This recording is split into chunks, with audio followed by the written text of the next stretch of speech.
What is up, everybody?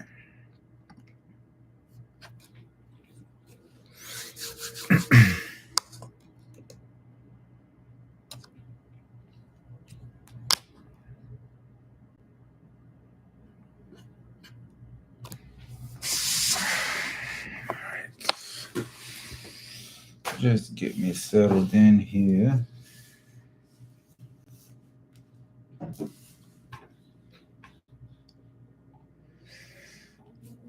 right.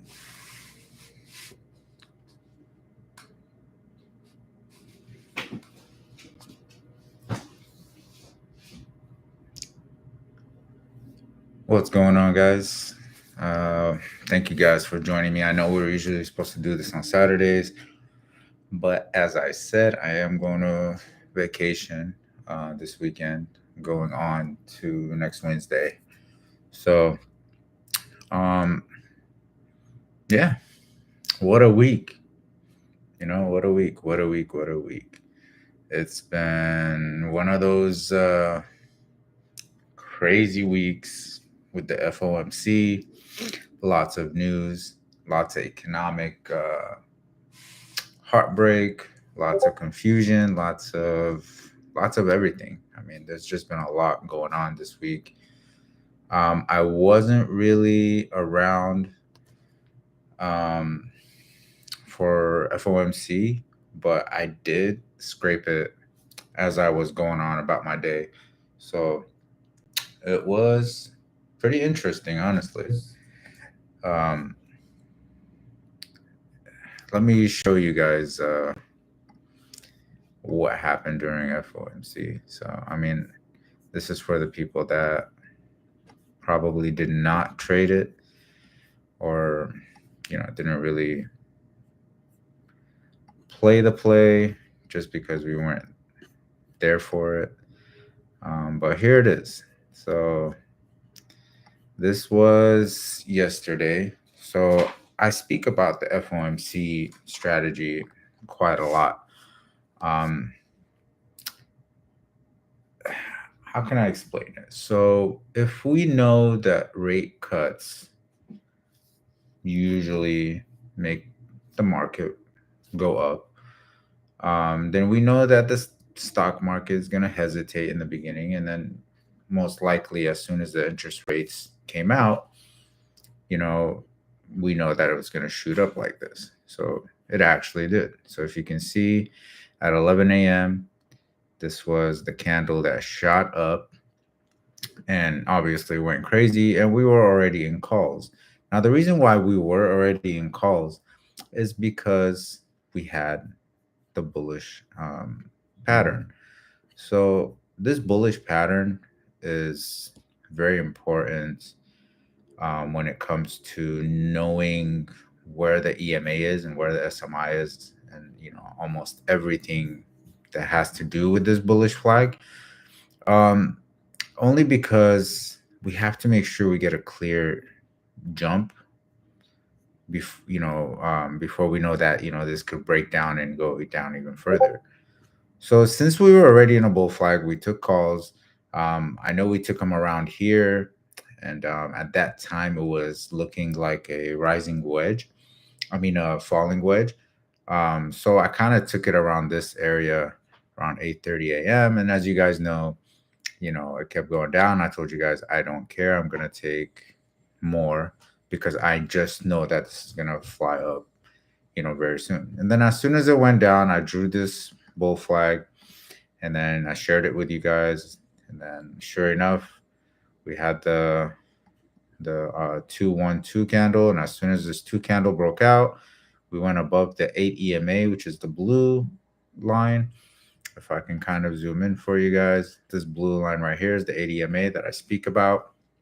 And the ADMA is obviously, as I always explain, very important to us because we want to make sure that the candles open up above and remain above the ADMA. And as soon as we broke above this ADMA, we were able to push harder and harder and remain above the ADMA all the way up till around 10:20 a.m. It went down just a little bit below the 80 MA, and it just remained above the 32, the 34 and the 50 and 200 MA. So, obviously we held through it. We were still up. We were still bullish around this time. And sure enough, 11 o'clock in the morning, they came out with the, rates. They cut 50 BPS, which they did tell us possibly 25. So 50 BPS was a little bit more of a hype than it should have been. So that's why you kind of saw this really nice big candle over here. And yeah, so we get the big red candle. It shot up all the way to my point of 569, I believe. Well, 568.67. So I said it was going to hit 569. And basically, obviously, we did not get exactly to the level that we wanted it to. But hey, we're very close. And obviously, we're not going to be greedy and, you know, just take our profits, obviously. But yeah, as soon as that big crazy shot happened, we obviously had to cut at that point because we already know what happens right after a jump like that. Obviously, it's a nice grand reversal. So the reversal happened, and as I say before Powell speaks, we're gonna take the opposite of what the market direction is. So sure enough, comes 8:35. Powell speaks, causes a little three candle. A three candle, as I told you guys, is basically uncertainty because that means that it went over and under the previous candle, meaning that it went up high and then it went down low and came right back to the middle range of the opening. So, with that in mind, let me see here. Let me put that there. Okay. So, with that in mind, Powell started speaking. And this is what I teach. I teach you guys go the opposite of where the market was going. So, if the market shot up, that just means that we're going to end up bearish throughout the rest of the day. And sure enough, he spoke. As I said, we had an uncertainty of a candle. We dropped, went back up a little bit, dropped some more, went back a little bit, and dropped all the way down to, I believe it was 560.94. So the Powell speech could have gone from 565 to around 561. So that's a good 4 point drop, $4 drop on the SPY. That would have been really great. We already made our money, before the initial statement came out.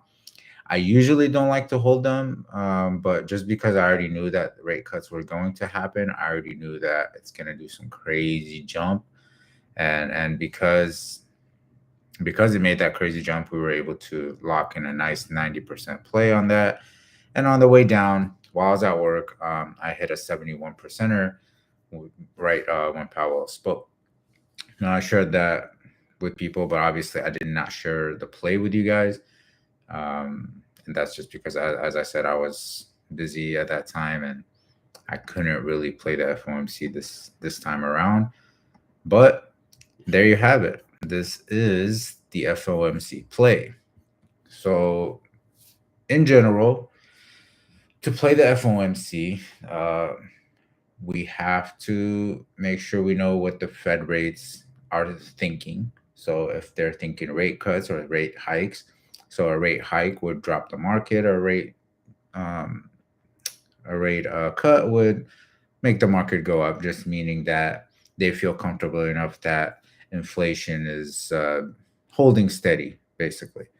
Now, does this happen every time when rate cuts come out? Not necessarily. It all depends on how the major traders really feel about the cuts or the rate hikes at that moment. But I want to say 90% of the time, and that's a really hard 90%. Um, 90% of the time, yeah, I would say that we would push push up when it's a rate cut, and push down when it's a rate hike. So, anyways, to make it all clear, rate cuts made a fly up right when 30 minutes later when Powell started speaking, the market went the other way. And that happens, I want to say 80 to 85% of the time. It's happened, I believe, the last 10 times we played the FOMC, two times it did not work out.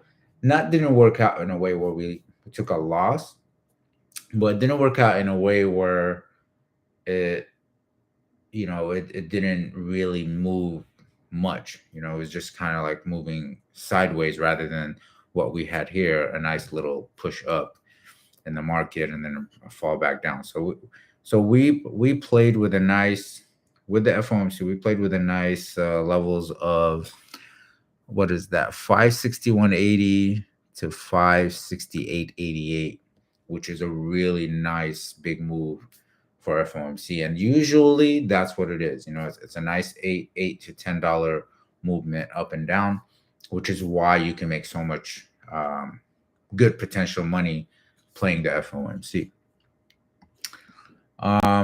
Before I get into anything else, as I said, I do have a short time with you guys here today, but I promise you, every Saturday at 5:30, I'm gonna be here. So don't worry about it. Almost every Saturday, if I don't have anything, no weddings, no, obviously no vacation or anything, I'll be for sure here for you guys. So does anybody have any questions before I get into the next segment I want to speak about? Let's read here. Thanks for being here. You're welcome, brother. Hello. Do you believe SPY is bearish for next week? Yes, I do. As you can tell, I did take SPY puts, even though I did cut them just because I am on vacation. Obviously, still hit even more than the spot that I cut it at. Yeah, I mean, let's go over to today. We took SPY puts towards the end of the day. We had a nice little gap. Played around with us, dropped all the way down. We had a nice move up and down and up and down, and we ended up coming right back to where the gap is. So we didn't really push and fill the entire gap. Can it fill the gap? I'm pretty sure it can, but I'm still pretty bearish on next week, only because that's all I'm seeing is people selling right now, insiders selling, and a lot of bearish action on the unusual wells as well. For the market side, mostly bearish movements.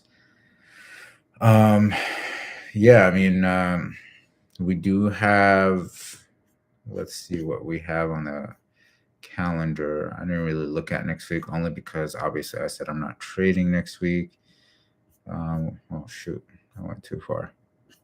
So Friday, Saturday, Sunday. So come Monday, we do have, what do we have? We got Chicago Fed National Activity Index. We got the S&P Global Manufacturer. So we got some PMI, which is some good movement in with news.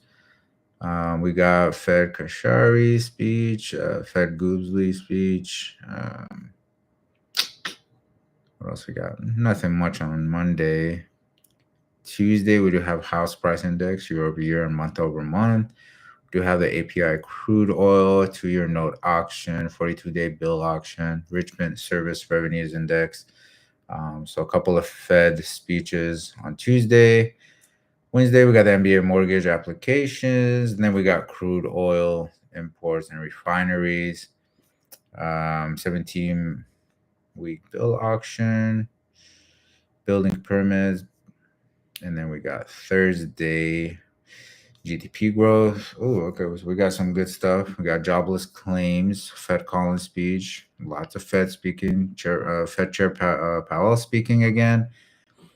And then we have 4-week, 8-week, 10-year NTF auction, 7-year note auction. So yeah, I mean, we got some nice stuff coming next week, which, as I said, to me, if these numbers are not manipulated with or played with, then we should see a continuation for the rest of September of the bearish path that we were already set forth, to take since the beginning of September. Um, we have a core PCE on Friday, so the final day of next week we will have PCE, um, price indexes. So yeah, we got some stuff coming up. So I mean, yeah, I'm still pretty bearish on it. That's not saying that it could possibly fill this gap, like I said, but um, if it doesn't fill this gap, then we're in good hands and we should, continue to go down. But just the fact that it's smacking off this 200 MA and then going into the 4 hour, this is the most important thing that you have to look at, is to see if this is going to actually break under the 80 MA, because we just been sitting here. So this is the gap that we don't want to be filled, for a continuation down, which I really don't think it will, but I've been wrong before. Obviously, I'm not perfect. But yeah, there's just too many bullshit gaps here. Excuse my language, but there's a lot of BS going on in the past 2 3 days, just because obviously the FOMC, and um, yeah, I think we are gonna have a curve on the 8. Hopefully, we get a sell EMA once again, just like we had in on September 5th. As you can see, September, since August, I was talking about the market falling, and this has been a crazy ride up. And as soon as September 1st, this is August, this is September 1st.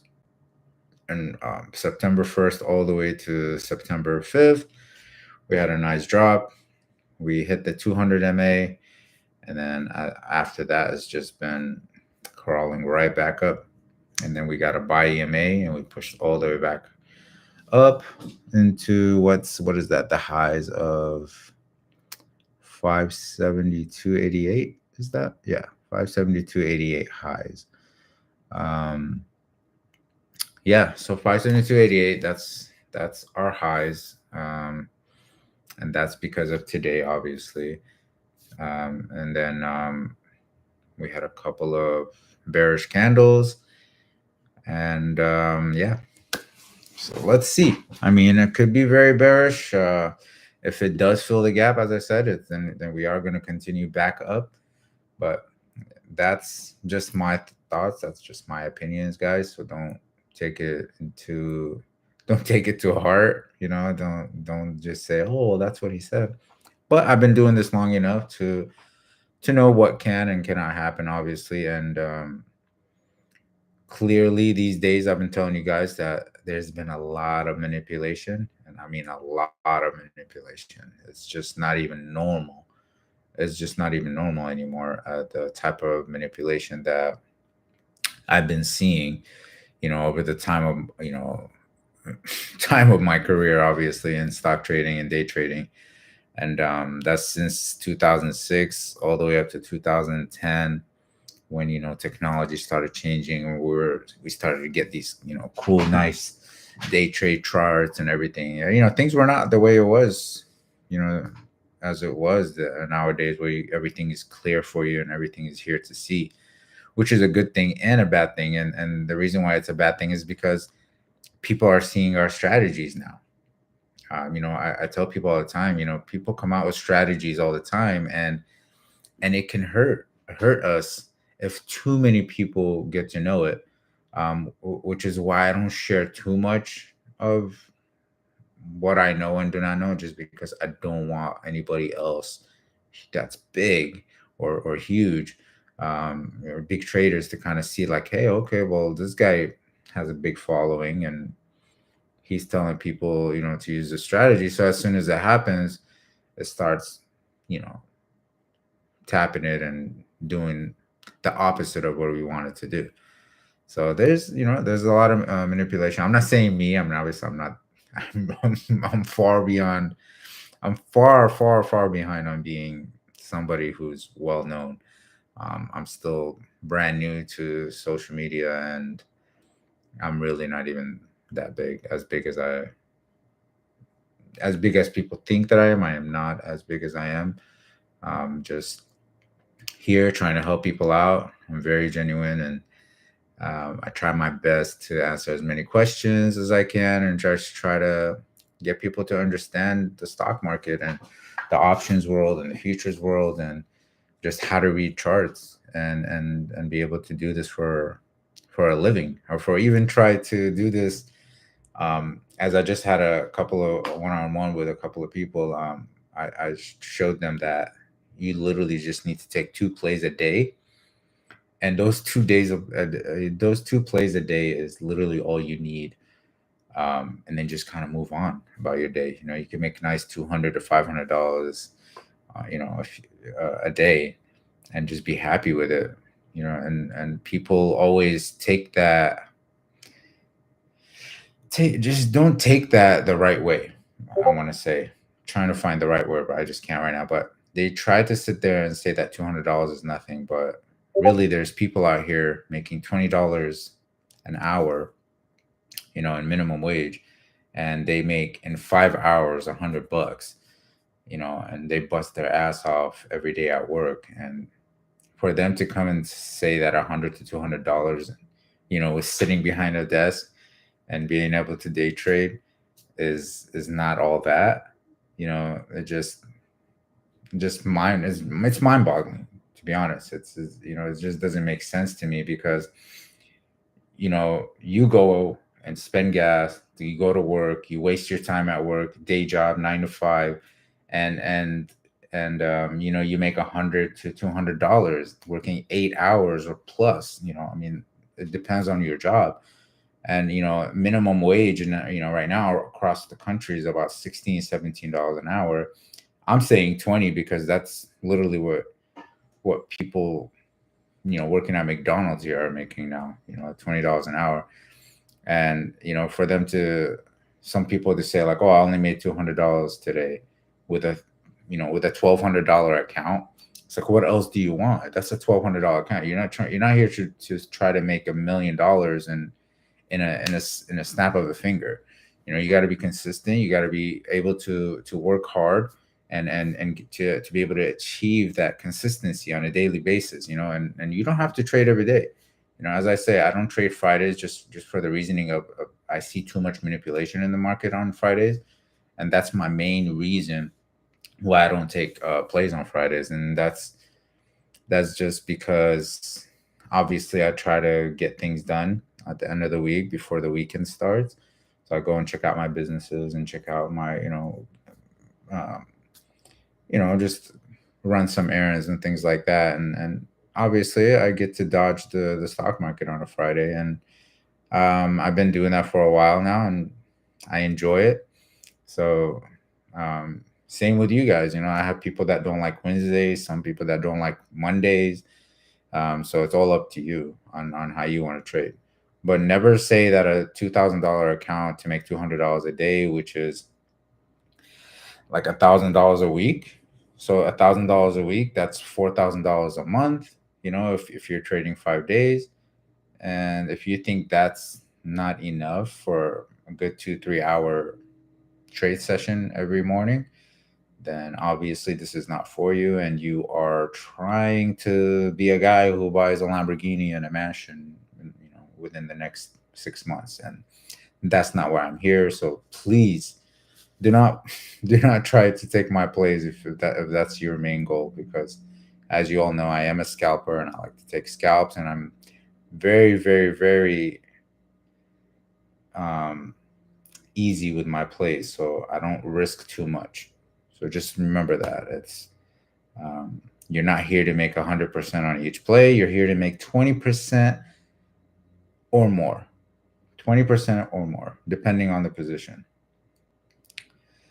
So yeah, this is basically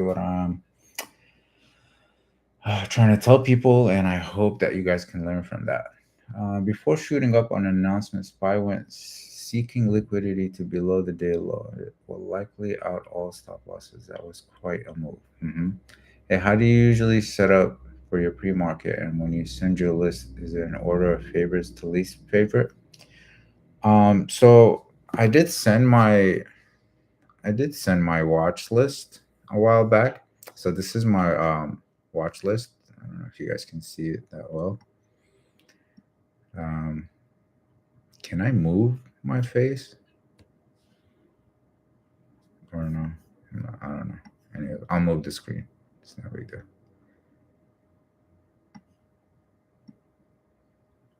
Can you guys see that? Let me know if you guys can kind of see that clearly. I hope you could see it. Um,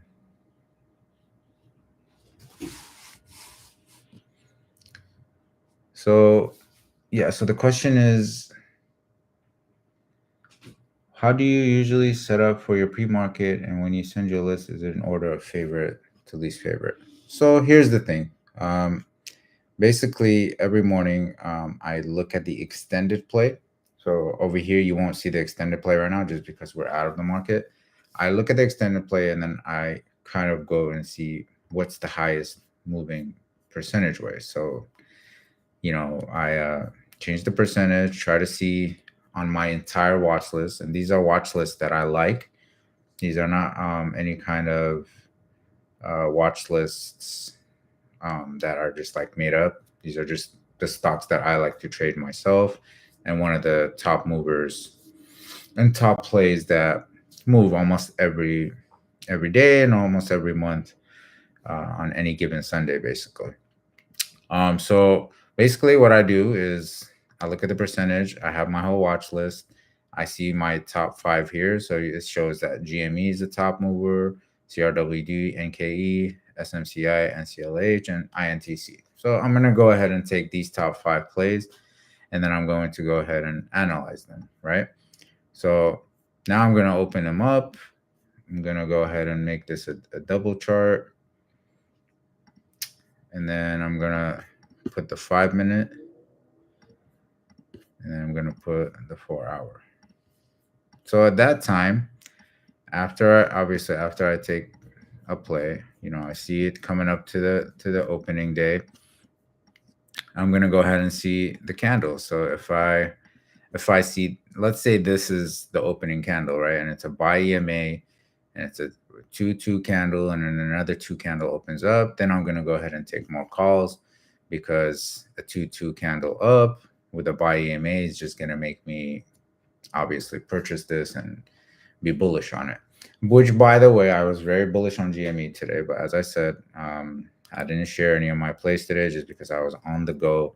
I did not want to hurt anybody, if just in case it went sideways and I'm out and about, and I don't want to be able to hurt anybody at that time.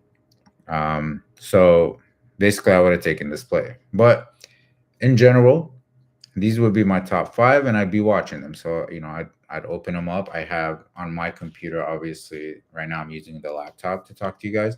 But on my computer, I have 2 really big screens, so I end up putting my top 5 or top 4 tickers actually on there. I put my SPY chart right here. I put my market tide and my zero DTE equities on the chart as well.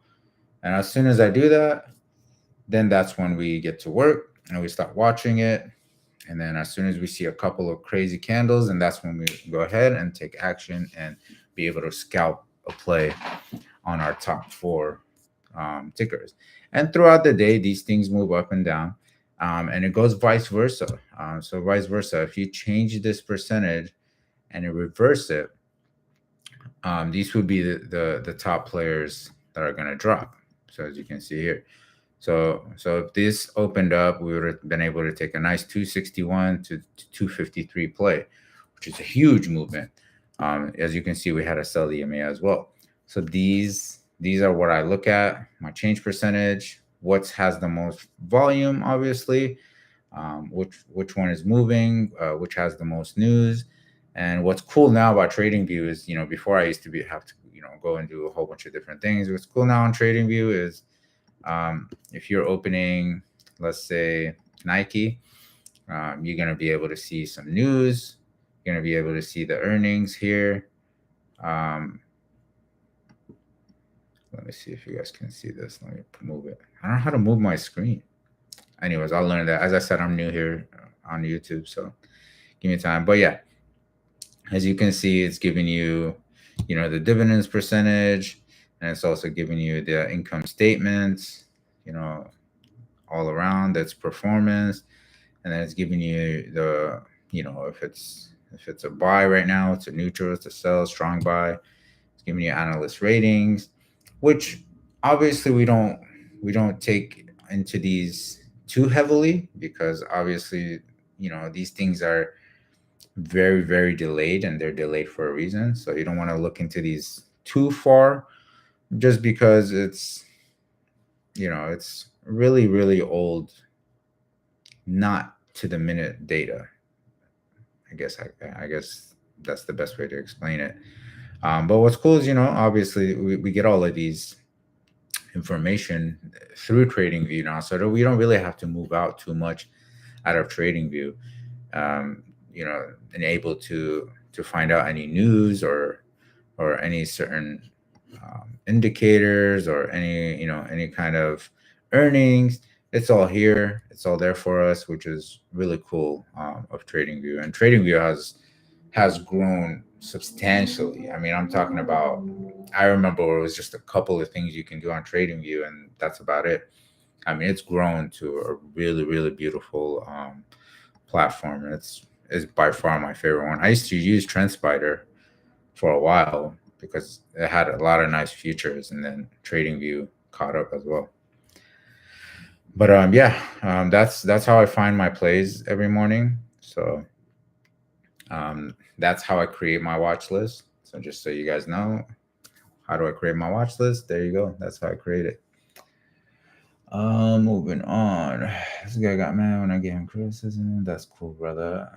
Do you use the 200 EMA on higher time frame and lower time frame?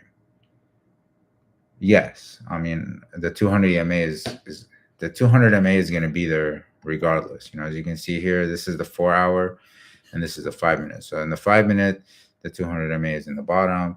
The 4 hour is in the bottom as well. But when you're looking at the 4 hour and the 5 minute, you can kind of see how far away in the 5 minute the 200 MA is. So we're pretty far out, on NKE. We're pretty far away, and very bullish, on it. But when looking at the 4 hour, you have a 2-1 candle. So come Monday, if this next candle becomes a 2 up, then this is a continuation. But if this becomes where it breaks down and then tries to fill this gap, then yeah, we're gonna be going further down. But yeah, I use the 8, 34, 50, and 200 MA.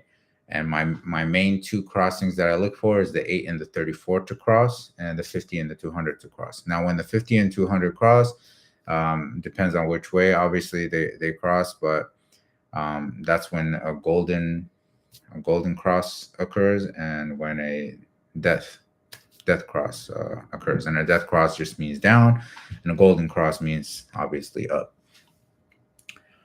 Can you talk about your TradingView indicators, setting example, how to get those buy, sell, EMA, etc. So I spoke about this in the last session, Cody. That is my own personal indicator. If you do want it, you can always DM me on on Discord, and I'll send you the link to it. I think it's $12.98, and you can have it. And then to get the 2-1 numbers here, which is the strat, you can just DM me as well, and I'll give you those for free. This is a free indicator, and it also comes with an ebook that I can send you. I sent it to a lot of people last week, and a lot of them took a lot of good information out of it. So I hope that can help you out. I'd be comfortable with making $200 a day. Yeah, I mean, I'd be comfortable with the 200 a day, and um, as I said, right now I'm at about 2,000 to 4,000 goal every day. And obviously, I used to be there in the 200 goals, but you just gotta obviously, increase your goals at that time and then just go from there. Which EMA do you use for buy for signal? To use buy or signal? I just spoke about that. That's the same question. And then we got, what broker do you use? I always want to trade MNQ with you, but I'm on Robinhood. Sadly, do you have any recommendation? So MNQ is a futures play. So futures is different than options. So obviously, futures is trading even after the markets close, and before the markets close as well. Basically, all the way around except after Friday, all the way up to Sunday afternoon. So MNQ is considered a mini Nasdaq, and then the ES, when traded, is considered the S&P 500 in the futures. And then there's so many, obviously, different ones.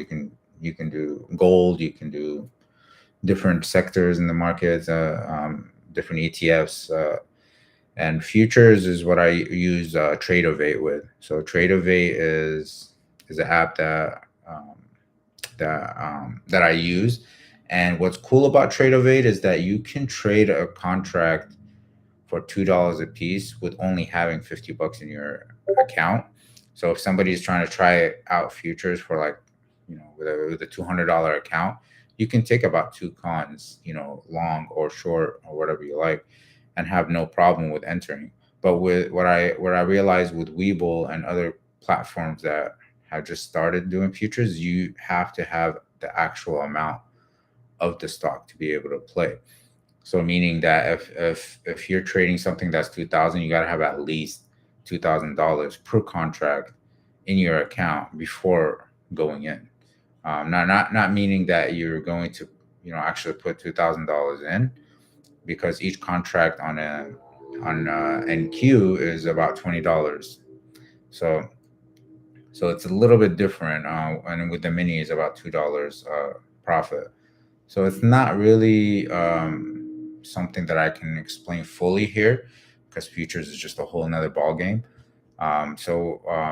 If you do want to start learning that, I know some of the discords that I'm in don't really have any care for futures. So I'm always here for you guys. Whenever you want to DM me, go ahead, DM me, and I'll kind of run it through for you guys. So and teach you about the futures, and just give you a couple of things that I can send you to kind of start learning it, in a couple of videos that will go through what futures are. That way you can get a little bit better at understanding that it has nothing to do with Robinhood, and you cannot use Robinhood, obviously, with futures. Can you show on the chart that indicates you are using? Please, I have yours. What do you mean by that, Del Alto Soy? If you're still here, can you kind of rephrase that question? Can you show on the chart the indicators you are using? Please, I have yours. Oh, like you mean like these? I mean, these are obviously the main indicators that I use. So I got the SMI, I have the relative strength index, I have moving average, which is the MACD, vortex indicator, and the squeeze momentum indicator, which is kind of like shows you when the squeeze is happening. I don't use it that much. I mean, that's not really one. I mean, I probably just added that. Sometimes I like to experience with things, but yeah, those are the main ones. And then I have obviously the higher lows and higher highs, fair value gap, my indicator, the top half golden signal, volume weighted average price, and then the volume, and obviously the strat assistant. Sorry, strat assistant. I almost forgot. Yeah, so strat assistant is these numbers that you see here, the 2 1, the 1-2, things like that. Um, yeah. So if you want to know how I have it all set up, I usually like the 200 MA. If you really wanted the same, you guys can take a screenshot of this if you want. Um, it's up to you. Screenshot it and kind of copy it the way you want, or take a picture of it. What I like is making the 200 MA with the bubbles, just because I want to make sure I know which one it is, and the blue as my 80 MA, the yellow as my 34 MA, and the green as my 50 MA. And then you can always turn the MAs, buys and sells off. I don't really like the MAs. I don't really care for them. I like the EMA more, just because I don't hold too long. But the only reason why I keep them, I don't keep them to take the plays, because I don't usually take the buy and sell MA on my indicator. But I do keep them there just because when I look at the 4 hour chart, I'm able to kind of see, like, did we have a golden cross yet? Did we have you know did we have any kind of crazy move in the MA? So if we haven't had one in so long, then it's really good to know that it's about to happen. So as you can see here, the 50 and the 200 MA are very close to crossing. And if these two end up crossing each other on the 4 hour chart, then we are looking at a very bullish market coming ahead. But if they kind of get close to each other and start drifting away from each other once again, then we are obviously not going to be heading any higher than this. But this is Nike. Obviously, I'm not looking at S&P 500, but Nike could make a nice move if the 50 and the 200 MA cross each other. Um, so yeah, those are my indicators. That's what I use, and that's all I use. I know it kind of sounds like it's a lot to you guys just by looking at my chart, but honest to God, it's really not that not not as complicated as it looks like when you're looking at all these weird um, lines crossing each other. Because once what they mean and what each one is there for, then you're gonna kind of enjoy it, because then you're gonna kind of be assured with yourself that, okay, this is gonna continue moving my way. Is VWAP auto on your golden signal? The VWAP is not on my golden indicator. Um, the volume weight is just an extra one that I added. As you see here, it's a volume weighted average price. That's the one I use. And I made it pink just because I want it to be pretty and visible. But yeah, do we have any more questions? I do gotta head out. I got maybe about 15 minutes left here. If not, then we can carry this on to another session, another time. But let me make sure I got any extra questions from you guys. Do you use the same charts for crypto? Yes, um, uh, I do actually. And yesterday I did use. I'm writing crypto. Yesterday I did use it. Um, uh, for the quick scalp, sell EMA and then the buy EMA. I did use this one. Let me see. I think it was the 5 minutes. Yeah. So yeah, you could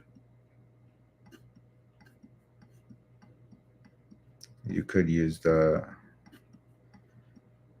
um, the indicator. But what I always say on Bitcoin is use it using the 15-minute. So 15-minute on Bitcoin is one of the best ones to use. As you can see here, we had a sell EMA and it dropped, but we could have taken a nice quick scalp. And then we have a buy EMA here with it about to touch the 200 MA again. It looks like it's just bouncing up and down on the 200 MA and wants to shoot up some more. But yeah, you can use it here. As you can see here, we got a buy EMA and it flew up, a sell EMA and it went down. You can definitely use it on Bitcoin. Now, is it the same accuracy as using it for options and stocks? I want to say no, just because crypto is not really regulated in a way where how and doesn't have a really long history as the stock market does. If that makes sense. So it does not move the same way, but it does move the same way with futures. It does move the same way with forex, as it does with options and crypto. I mean, options and stocks. With crypto, it does work, but like I said, it's not like extremely as powerful as options and futures. I would tell you no, not as powerful. So yeah, definitely not as powerful.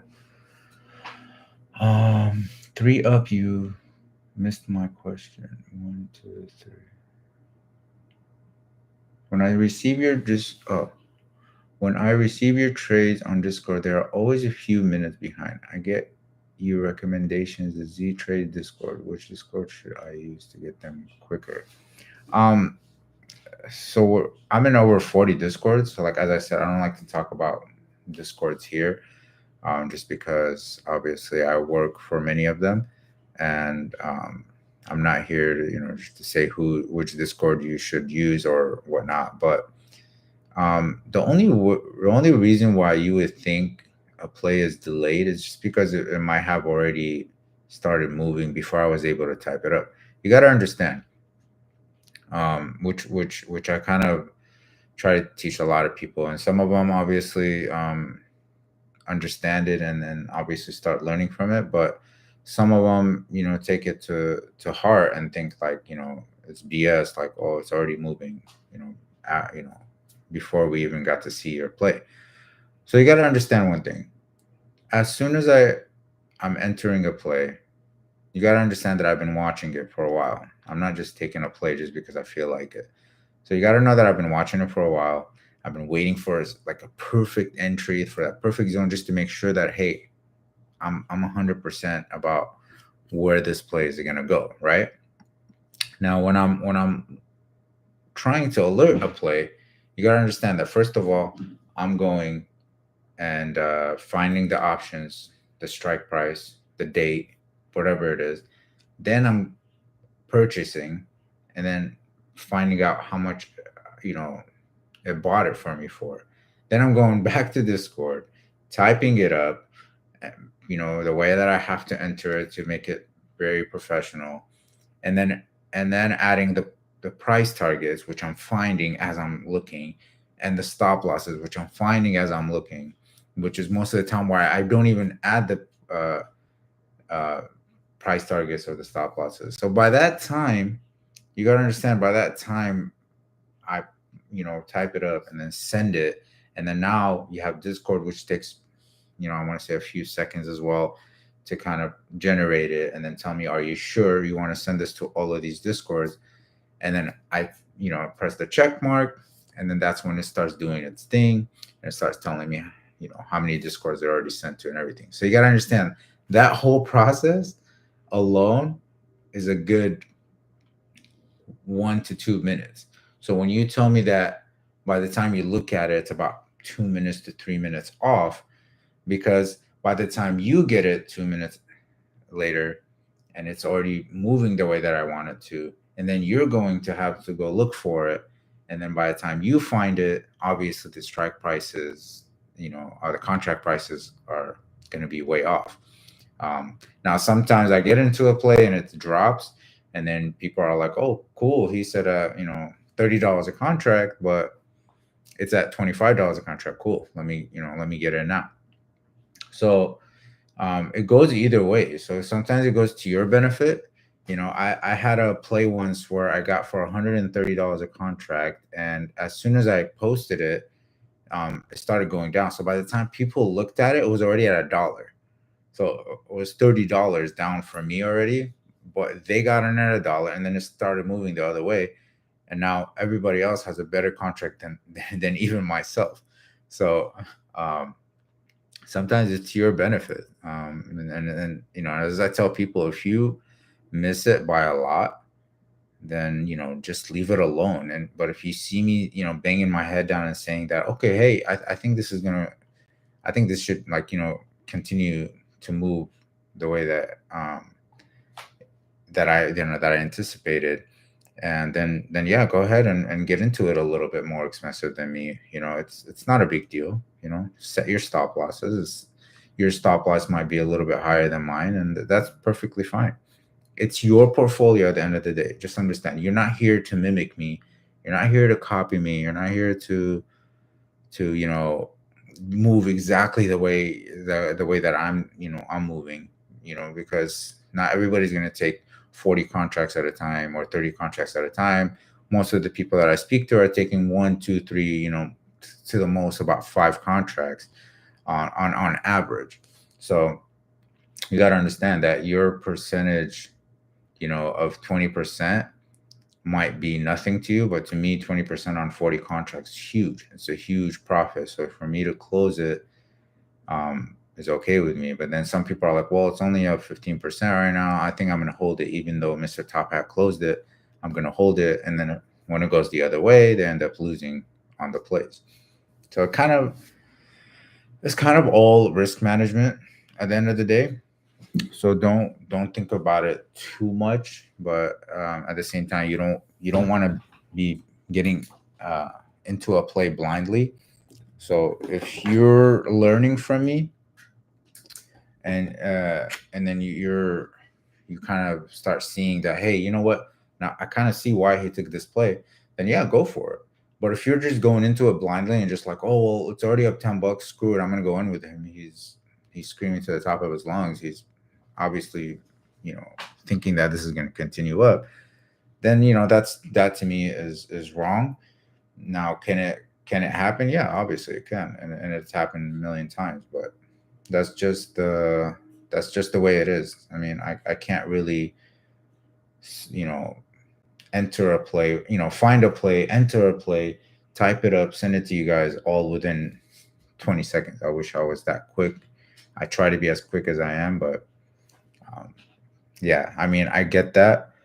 Like I said, I do get that a lot, from some people that don't get to enter a play, and I get a lot of people that enter it with no problems because they don't care. They just enter it with like a market price instead of a limit price because they trust in my play so much. So yeah, I mean, it all depends on that. I guess you can say. What stock has the fastest option movement?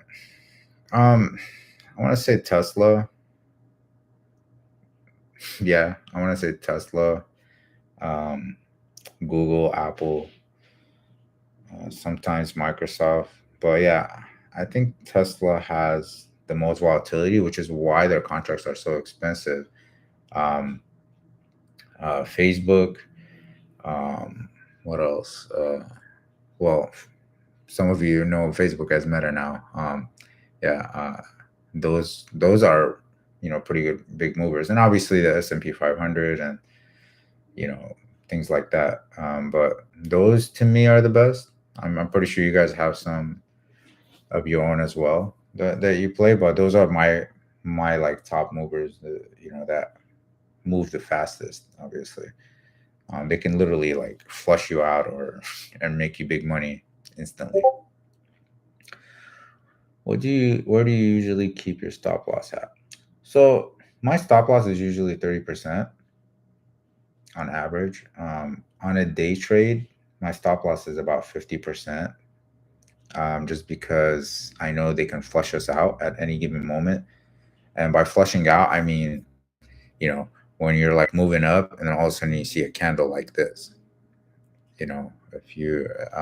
if you see a candle that just all of a sudden happens like that and then it just shoots up, that's called a flush out. Now, for day trades, the reason why my percentage is 50% is because I'm not taking the same amount of trades that I would take um, with obviously like a swing trade.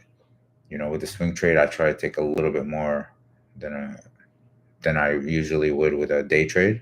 So that's why my stop loss is around 30%. But on a day trade, it's 50%, just because Most of the time, as you guys know me, I even when it's about to hit 50% stop loss, I end up buying more, and then we end up winning most of the time. But I don't usually like to take the stop loss just because most of the time I know I'm right, and if I know I'm right in a play and it's just moving the other way like for no reason, then I'm just gonna buy more because I already know that it's gonna move to that next level that I've been working for this whole time and charting, and so like I'll just end up taking more.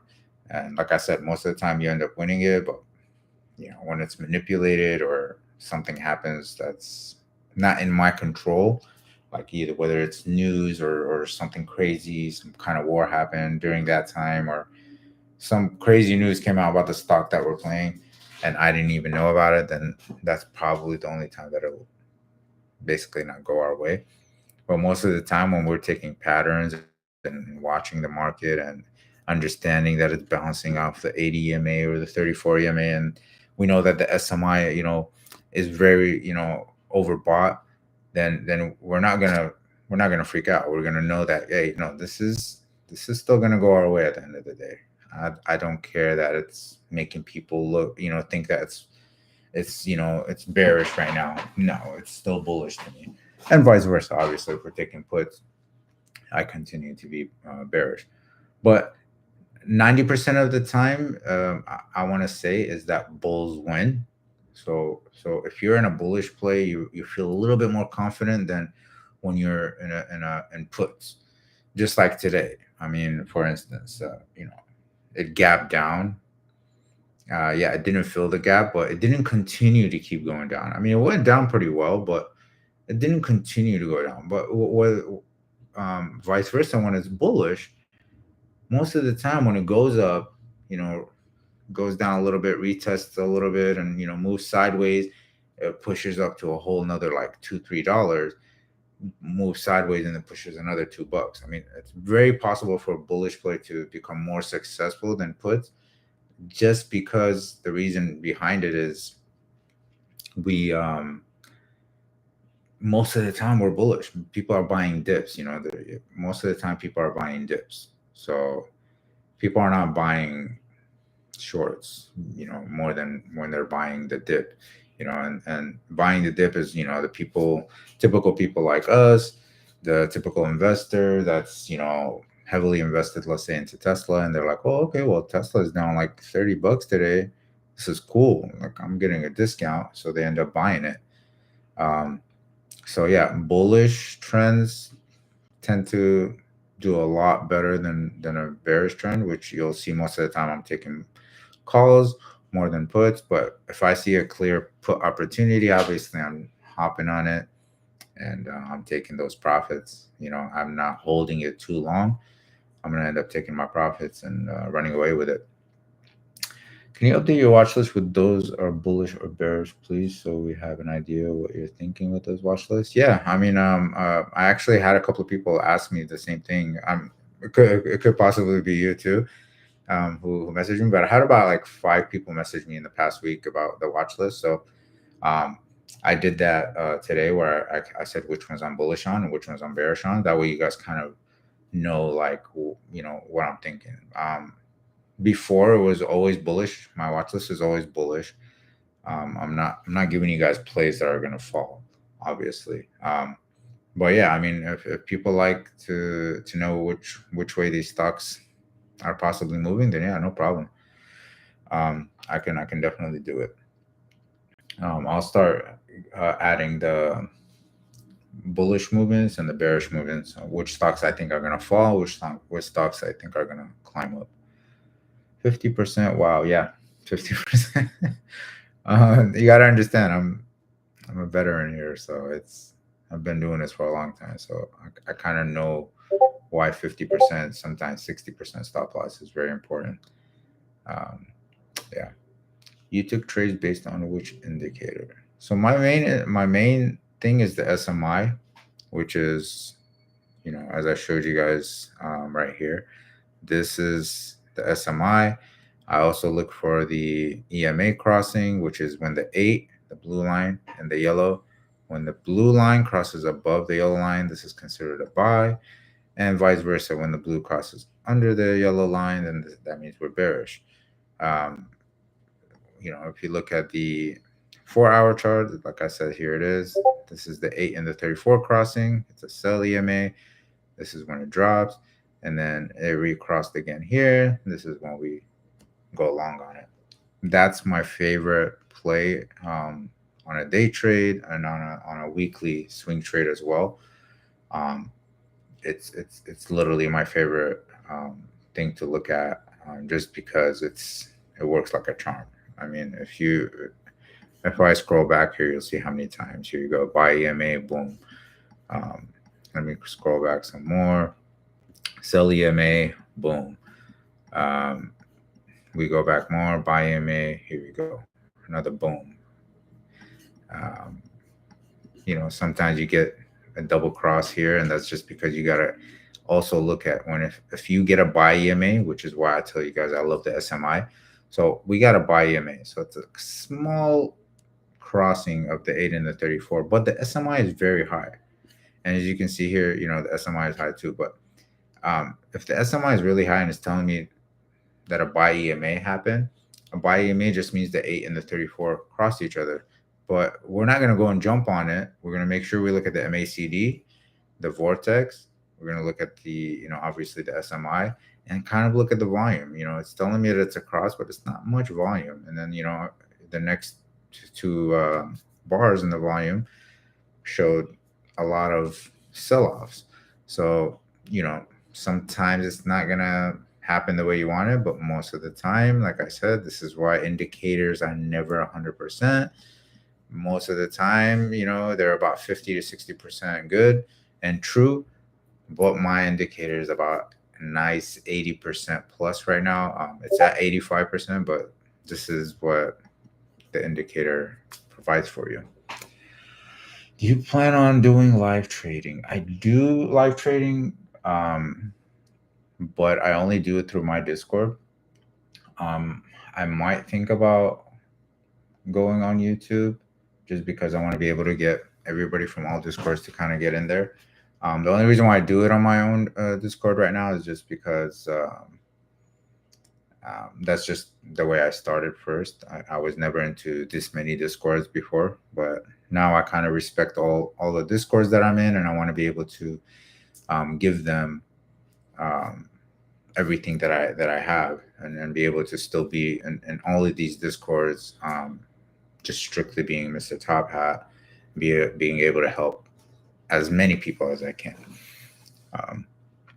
Yeah, so that, yeah, I do go live trading, but just on my Discord right now. But now that I kind of figuring out how YouTube works, then yeah, I might do maybe a day or two per week where I go live and trade with you guys.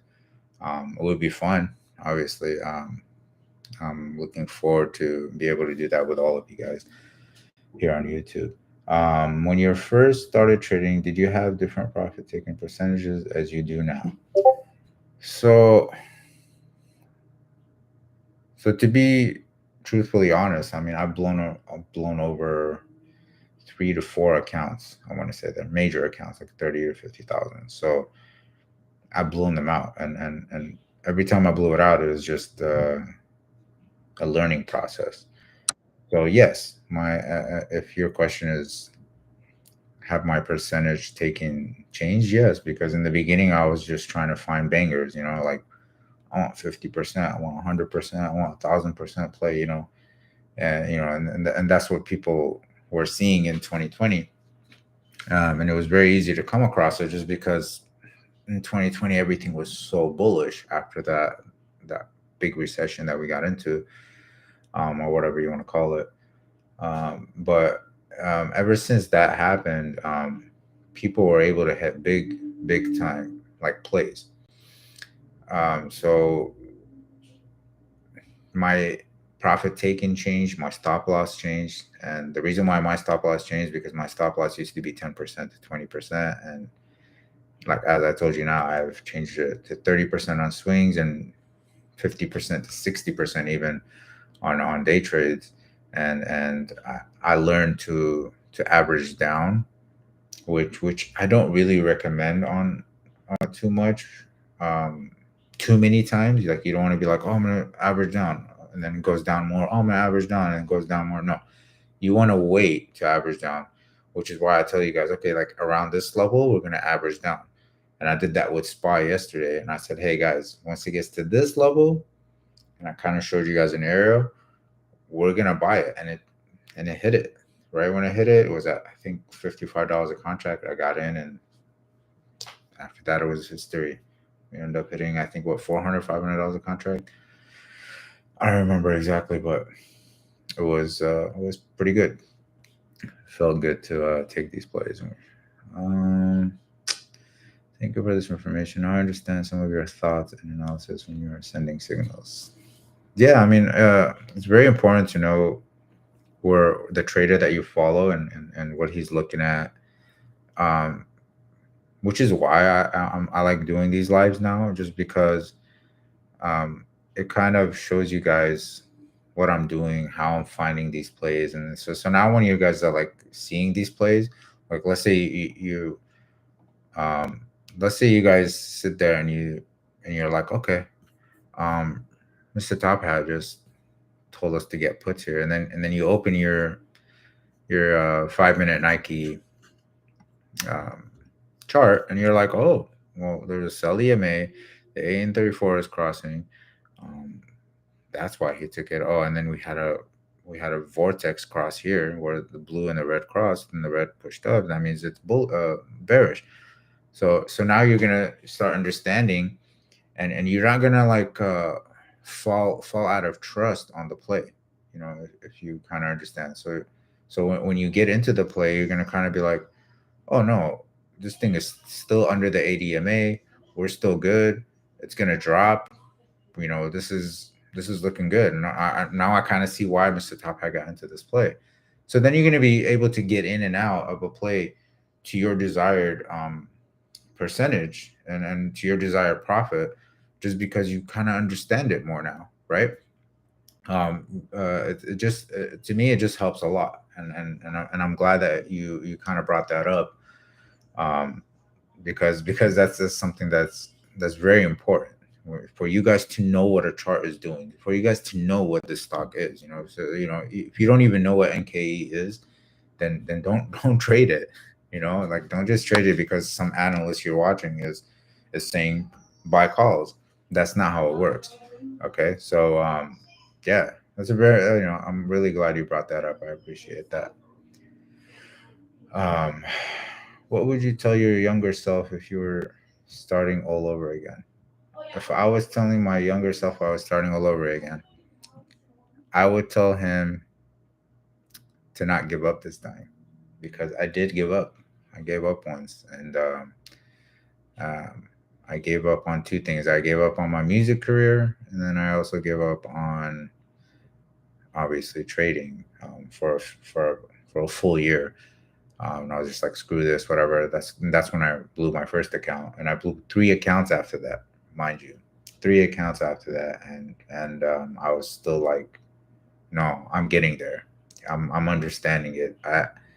I really think that I can get to the next level. And this was in 2006. So it was 2 years after college. Um, I graduated in 2004. I mean, 2 years, sorry, 2 years after high school. So I was, in college, and then 2006 is when I kind of started messing with the stock market. And like I said, yeah, the only thing I was telling myself is don't give up this time, because I wasted a year of just you know not doing anything and learning more into it. A full year gone by, but it's fine. I was able to learn different things at that time, so I'm not really too sad about it. What is your Discord link? I cannot get that, so I'm sorry. So, do you have a video on your indicators? I do. Just go to my channel, and then you'll see a video about the golden indicator, and you'll see a video about the top hat. I mean, sorry, the top hat golden indicator, and you see one about the strat assistant, and how it works. So go ahead and try to watch that. after this live. You'll like it. I'm pretty sure it'll help you understand it more. What do you actually trade with? That what broker? I can use Robinhood. I use Webull. So Webull is the one that I use. And the Discord. I mean, the desktop is probably my favorite because also gives you the charting. When you go to options, it's all right there in front of you. As you can see here, um, it's showing you the calls prices, and it's showing you also the puts prices. And when you close this out, you're going to see the 0 DTE, 3 days, 4 days, all the way out 21 days. So when you go to 31 days from now, you're going to go to where the strike price is right now, and then you're going to see how much these calls are and how much the puts are at that time. And also, one of the best part about it is that you get to see the open interest and the volume. So if you see here, um, 13 days from now, there's about 1,240 volume. We got 643 interest on 580 with with uh, with SPY. But when you go here, you got 550s that are about 1,853, 1,102, and the 545 as well, and the 535 on SPY puts. So when I see that there's more activity towards the puts than bullish, then I stay away from the bullish trend. When I see there's more activity, you know, on the bull side, then obviously I'm gonna go ahead and start sticking to the bullish trends. And then you can also go, 7 days out, and you're gonna see that the volume is incredibly different here. So you got 575 with 13,000, but then you have the 565 with 22,000 volume. With the open interest being at 8,577. So looking at the open interest and the volume when looking at options is very important, especially when you're looking at stocks in general. When you're looking at stocks and you want to know, like, hey, how's Apple looking in 7 days? You kind of open it, go to the volume, kind of see where the volume is going right now. The furthest out is about 255 on Apple with 2,100 interests. But then you look over here and you got 4,000 people interested in 200 Apple puts from 7 days from now. So, you just start about, looking around and, just messing around and trying to see, you know, which strike days and which strike price looks good, how much volume. And then obviously you also look at what I like is the unusual well with the volume and with what the interest is. And with this one, it's the option data, so the flow feed. So you can also come over here, type Apple, and kind of see, where's the trends going, right? These are all of the um, the calls and puts that we're taking today, and I have it filtered out to only big dogs. So the major whales that are buying these, or buying the puts or calls. So you open this up and you start looking through everything, and you kind of see like, okay, it's 50-50 right now, right? Um, the calls and the puts, from today are about 50-50.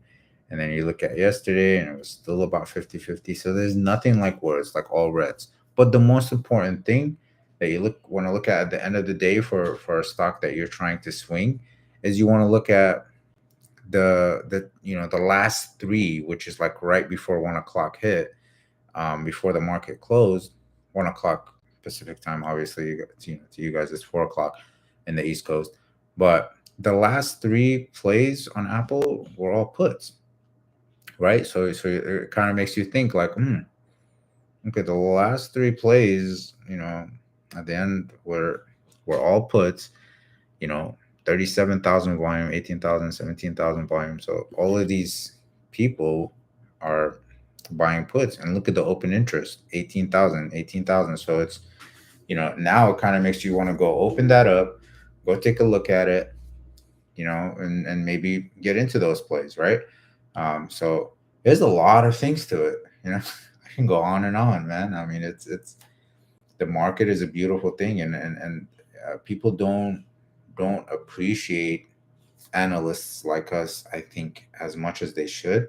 Like I just read right now, somebody said, "Oh, somebody doesn't accept criticism," and obviously, I know who that is, and it's for somebody to say something like that to somebody who's here for you guys and working so hard every single day, trying to find you guys plays for nothing. I mean, believe it or not, we do not make shit here on Discord. I don't know if you know somebody that makes really good money off that, but I mean, I make my money trading.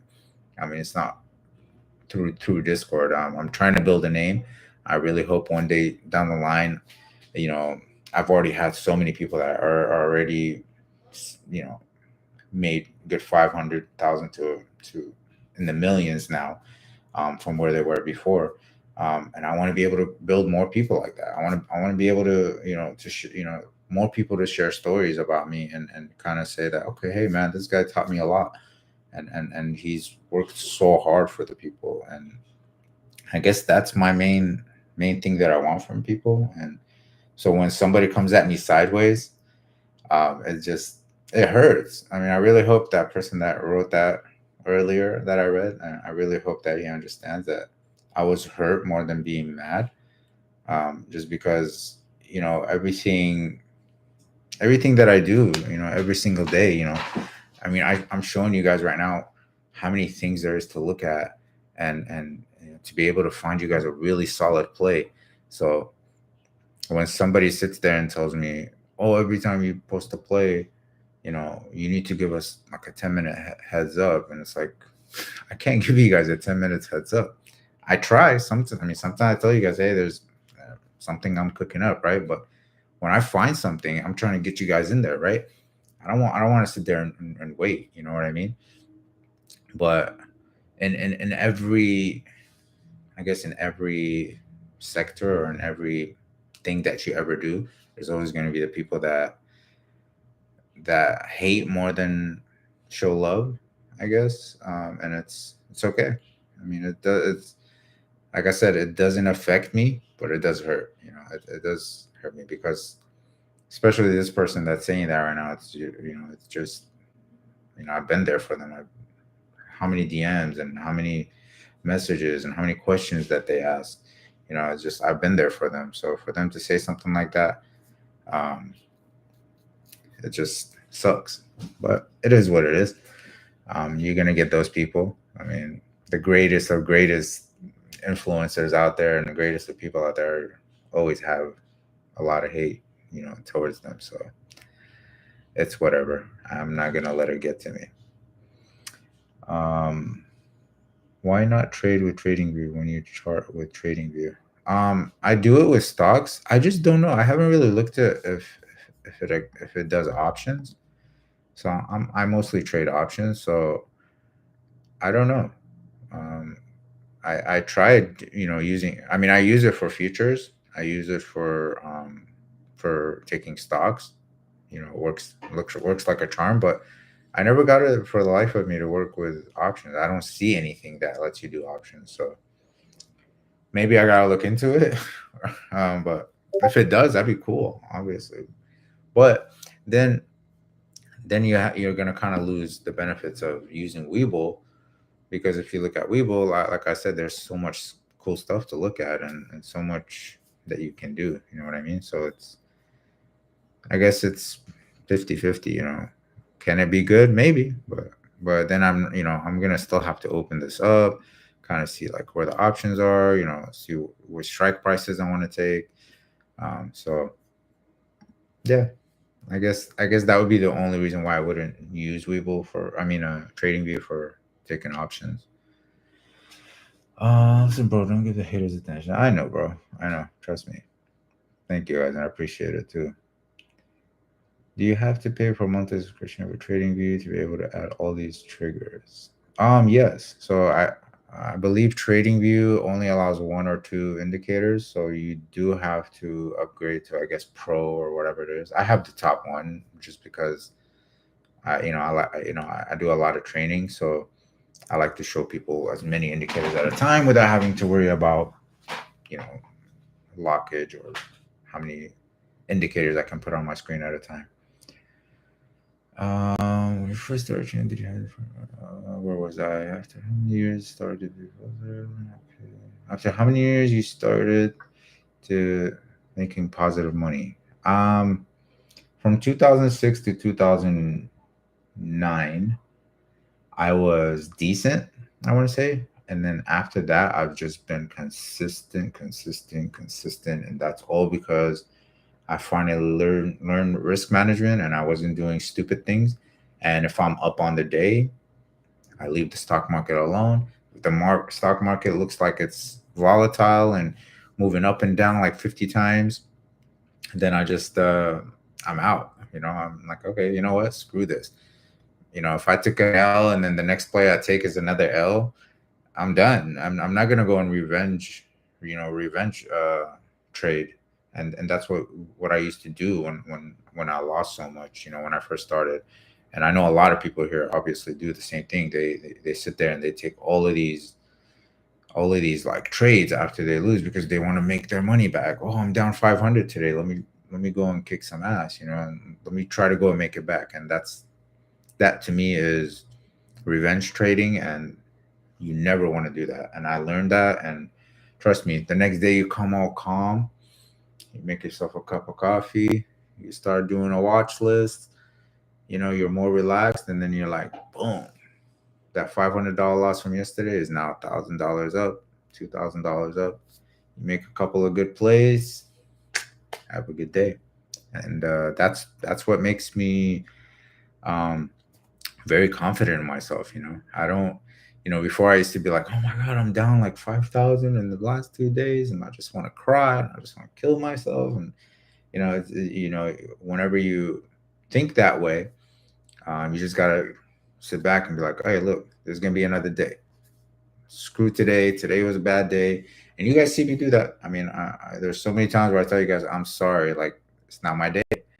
It's looking like everything that I'm trying to do, it's just going against me. So it's just not my day. So yeah, it's gonna happen. I mean, it's gonna happen. You're gonna have your bad days and you're gonna have your good days. But as long as you have more positive days and more positive plays than your negative plays, then you're doing something right, and you're being consistent, and something is going, your way. Look at that. We got a sell EMA on the Bitcoin. It's been going down as we're talking, by the way. Um, anyways, like you told me before about your indicator, you research and figure out the trading view platform so you understand what's going on. Yes, exactly. I'm sorry, and I probably spoke to a lot of you, and I'm sorry if I don't know most of you on here. Your names are different here too, so listen, bro, don't give the haters attention. Just not as friendly to search each individual calls or puts. Try to review the options too. Yeah, I'm pretty sure they probably do, like I said. But I'm used to Weeble. So like when I'm trying to find a play, I'm on Weeble. So do what you're comfortable with. It's all up to you.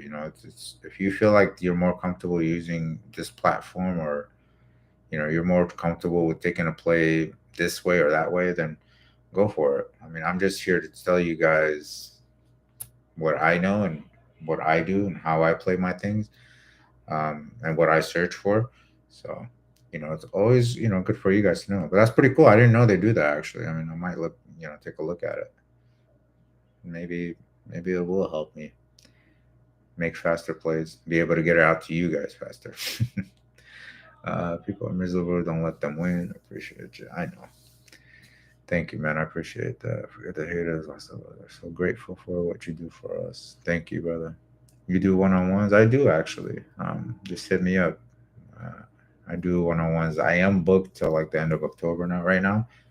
And I don't take anything after November, just because I'm a very family man and I like to enjoy my life. So anywhere from November to the end of January, you will not be able to do one-on-ones with me. So hit me up. Maybe we'll see if we can do a one-on-one if I have anything available. What's your take on the current market? Should we wait for election or end of the year? So, as I said in the beginning of the day, I know they, obviously they want to push the market up. They obviously want Kamala to win. And like, I'm a Trump supporter. You can be a Kamala supporter. I don't care about that. I just care about stocks. I just care about making money, obviously. So, but yeah, from the way it's looking, it's they want to make the market still look hot, still look good. They are pressing the numbers. This is probably the fifth time that they press numbers a lot. If we know that the numbers should be bad and they end up making it like win by a 0.1% just to make the markets keep pushing up. So it's something that to keep an eye on. To me, it's a recession coming. It's a recession waiting to happen. The markets are not what they are. I'm a business owner. I know many business owners. Um, I hang around, obviously, really, people with money and businesses, and they are all struggling. So for them to sit there and say that, you know, people, there's new jobs and there's so many jobs created and stuff like that and all this stuff, I don't see it. So to me, it's a recession incoming. But can they manipulate it? Yes, they can, 100%. So it is what it is right now. If you were to tell me that there's no election this year, I'm very bearish. But because there's an election, yeah, I would I would definitely remain bullish throughout all of November, going to the end of the year. You know, right before the obviously presidential election happens. But if Trump wins, then I'm bullish, and that's all because everything that he looks for is for business side, and everything that she looks for is for the people side, and the people side is really the people are not what makes the businesses run. I guess I want to say so. It's mostly that you know creating new jobs, which is very important. So that's what's going to help people, and being able to keep everything in America and create jobs here is obviously going to boost our market up. But there's so much to it. I mean, I can go on and on and on. Um, could you explain this? Oh, hold on. I think I missed one. Hello, Mustafa. I hope you're doing great. Question: comparing between SPY and QQQ, notice that QQQ most of the time has a clearer up or down compared to SPY. I don't see that, so I'm not sure. I mean, I do play both of them, but I don't see QQQ being more clearer on going up or down. I see them both the same. Could you explain this? What you were thinking at the time? Buy to open Jeff 65, 62.5 call 0.3 was today. Yeah, I mean, it went to I think 0.28. I did close it, half of it, and then it hit 10, and then I ended up getting out for the second half position. But um, clearly, we should have taken a little further out because it actually moved up. It was close to the 62.5. So I should have taken next week, and then I just realized that JEF is having earnings. I think next week, if I saw correctly. I think next week or the week after, but I think it's next week. But yeah, I saw that they have earnings, so it's like shit. I should have taken next Friday expiration. But as I said, I wasn't trading today. I was just trying to take a few plays. As I'm driving, I hear news, I hear things about a company, and I take it. Um, so yeah, it did push up. I had a couple of people message me that they won on it. A couple of me people said that they hit the $10 stop loss. But yeah, it did pretty good. I mean, it pushed up at the end. Where did it go at the end? Where was it, Jeff? Um, yeah. I mean, look at that, 62.32. I mean, look, it went down and then pushed back up. But yeah, obviously the um the date we should have taken next Friday, which is it is what it is. I mean, it was just a lotto. as I said, don't take it if you're not up. I was just up big today, waking up with all these puts, and then taking the next play with Spy, and I believe what else did we take? Oh, Microsoft. Microsoft was a hitter. So a couple of good things we did, and that's why I wasn't too worried about a $15 contract. Learned a lot the last two sessions. Great stuff. The strat indicator is fantastic. Love this too. I learned a lot knowing your calls more. Please do more of this. Advise when charting when at high of all time. When charting at high of all time. So, I mean, when we speak about high of all time, um, basically what you gotta look for is the SMI, as I said, and clearly the 8 and the 34 EMA. As you can see here, that this has been bullish. It's just been above the 8 EMA this whole time. Went down a little bit under it, pushed up, went down a little bit under it, stayed on the 8 EMA, pushed down to the VWAP, which is the pink line right here. And I always say, if we get a bounce off the VWAP, then we can see a clear push back up from that zone. So here it is. It pushed all the way back up. Almost a double top. And the next day we get a sell EMA and we push right back down to the 200 MA. So charting off of the high of all time. I don't know if you're talking about the 52-week high or what it is, but whenever you're charting and you're looking at obviously all-time highs, then the number one thing that you're looking for, as I said, is the 8 and the 34 EMA crossing. So that's very important on day trading. Is, as I like to say over and over again, 8 and the 34 EMA is one of the most important thing to look at, crossing upwards or crossing under. Well, anyways, that was a nice. Well, how long were we on here for? Oof, almost 90 minutes. Okay. We're 92 minutes in. I'm going to go ahead and end this session. If I missed any questions, I am so sorry, but feel free to DM me on Discord. I'm always happy to help. Like I said, I am going on vacation. I'll be back hopefully by the end of Wednesday, going on to Thursday. So I'll be seeing you guys in about a week. I hope you guys don't do too much crazy stuff without me, and just enjoy yourself. And hopefully you guys can learn off of what we talked about today and kind of go back and chart yourself and kind of start looking at these at everything that we looked at and go from there. I am gonna open my charts here.